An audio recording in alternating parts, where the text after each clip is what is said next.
Yeah. Good vibes. Well, New camera? Huh? New camera? Yes, sir. I like it. so good vibes. Is that how it is in the building right now after tough loss? I know you guys have the 24-hour rule, but just how are things? Yeah, it's just 24 hours, and then you got to push forward. You know what I mean?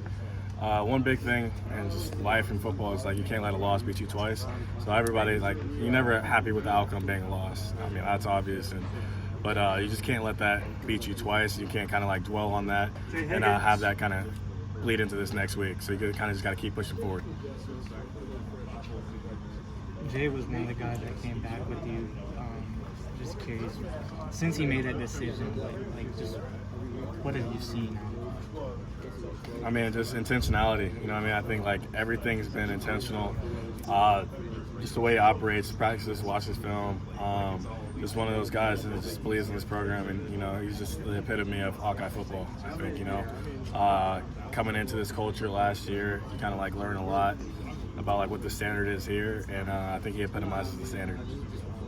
Like, you played college football in a whole bunch of different places. Is it weird to think about a team in the Pacific Northwest coming all the way out here to play a conference game?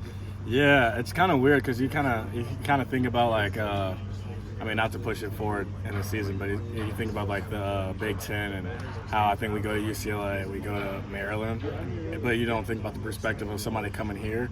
So I think that was kind of interesting for me to think about how they're coming here all the way from from Washington. So I think that's it's interesting, but it's just the landscape of college football now. So I mean, you have to what is it? The Pac-12 is no longer. Well, I guess they're rebuilding it now. Yeah, so they're rebuilding that, but it's not. It's just the Power 4 this year, though, right? It's just yeah. So I think that this is just the landscape of college football right now. But I mean, we just know how talented of a team they are, and you know, just the more you have in the conference, you know, just the deeper it gets, and just great competition. That game starts at 9 a.m. Pacific Coast time. They're going to be 9 a.m. Pacific time. They're going to be playing. Yeah, I think it's interesting. I mean, it's just one of those things. I mean, I'd like to, you never know what their practice schedule is like. You know what I mean? So if they're a morning outfit, it's probably works well for them. You know what I mean? So. I mean, regardless of what time it is, it's just, those guys are going to be ready to play. And those guys were in the national championship last year, so, they're an unbelievable team. They got some dudes on tape that pop out. So, just have to be ready for that. And they're going to come out humming, and they're coming off a huge win, so I know that they're going to come out swinging. What are some of those, or who are some of those dudes that you see on tape that stand out? Yeah, I mean, I think it starts off with the running back. The running back, he's violent. You know what I mean? He runs violent, lowers his shoulder. Makes plays, and I think a couple weeks ago when they were playing Rutgers, I mean, he really stood out to me when I was just watching, just as like a fan. Like it was a Friday afternoon, and I was just like watching football. So, and I was just like, he's sticking out to me, and now I'm up against him this week, so it's kind of one of those things where I'm like, he's a dude. The quarterback, he's a ball player. The tight end, huge. You know what I mean? And they obviously the receivers, Washington is always going to have great receivers. So O-line, they're stout. So, I mean, it's just one of those teams, like, they present a lot of challenges from a lot of different areas. But I definitely say that, like, that running back and that quarterback, they bring in two of them. They both present a lot of challenges. I mean, pretty much all those guys haven't played at Kinnick Stadium before. What could they expect on Saturday?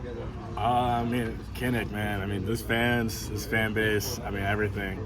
It's special, you know what I mean? It's a special place to play, and it's a special place to experience. I mean, they can expect it's going to be loud, you know what I mean?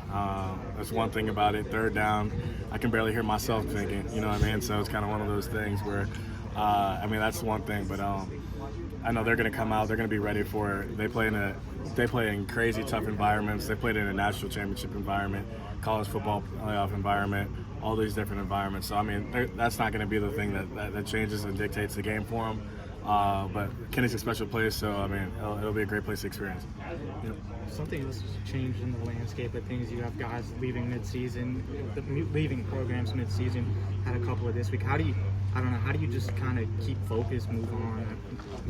Yeah, I mean, we wish our guys nothing but the best. You know what I mean? It's just one of those things where you just keep pushing forward. You know what I mean? The guys that you got are the guys that you got, and you keep pushing forward and you keep moving this thing forward. We know that we have goals, we have objectives to hit this season, And those guys, I mean, we wish them all the best, really. I mean, those are two guys that I mean, my locker group and all that stuff. So nothing but respect for those guys, and I wish them honestly nothing but the best. And I know that they're gonna make another program great, and I know we're thankful for all the contributions that they brought to this team.